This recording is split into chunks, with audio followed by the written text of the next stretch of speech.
Exercice de centrage. Je mets les deux mains au niveau du nombril. J'ai les pieds largeur d'épaule, posture naturelle. Et ensuite, je vais venir inspirer par le nez.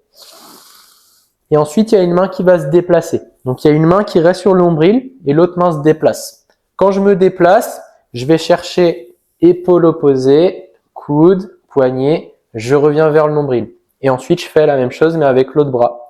Donc, ici, épaule opposée, coude, poignet. Donc, ça, c'est le premier geste. Ensuite, on a le deuxième geste. Deuxième geste, je vais aller vers les membres inférieurs. Hanche, genou, je vais chercher le pied et ensuite je fais le sens inverse. Je reviens vers le nombril et ensuite pareil de l'autre côté. Donc hanche, genou, cheville, pied et ensuite je reviens tranquillement. Tout ça je le fais en respirant. Ensuite, troisième chose, ça va être zone lombaire. Donc je vais chercher à l'arrière, je mets une petite pression. Je reviens vers l'avant et ensuite pareil sur l'autre bras. Je vais chercher vers l'arrière, petite pression dans la zone lombaire et sur le nombril et ensuite je reviens vers l'avant et je quitte jamais le corps. Je poursuis toujours le long du corps. Et ensuite, dernière chose, ça va être menton. Donc je reviens, je remonte, je passe par le sternum au niveau de la gorge du cou et ensuite je viens chercher devant le menton, petite pression devant le menton et je reviens. Et pareil avec l'autre main.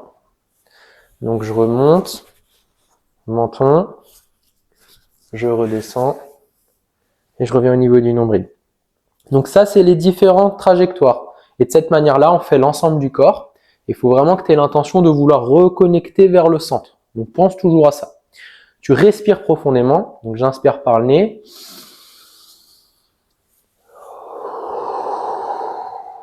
Et je mets de la lenteur. Donc prends vraiment le temps de le faire. Faut pas que ce soit désagréable, au contraire, faut que ça te fasse du bien, que tu prennes le temps de ressentir tes membres. Et dernière chose, n'hésite pas à t'arrêter sur les articulations. Donc c'est-à-dire quand j'inspire, je presse l'épaule, ensuite je redescends. J'inspire, je presse l'épaule, je redescends. Histoire de ressentir les articulations.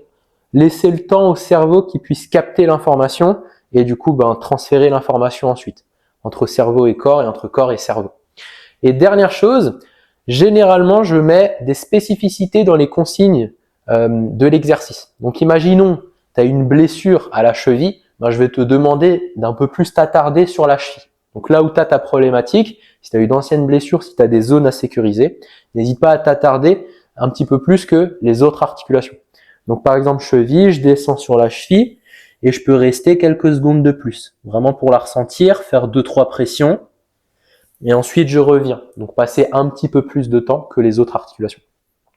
C'est parti!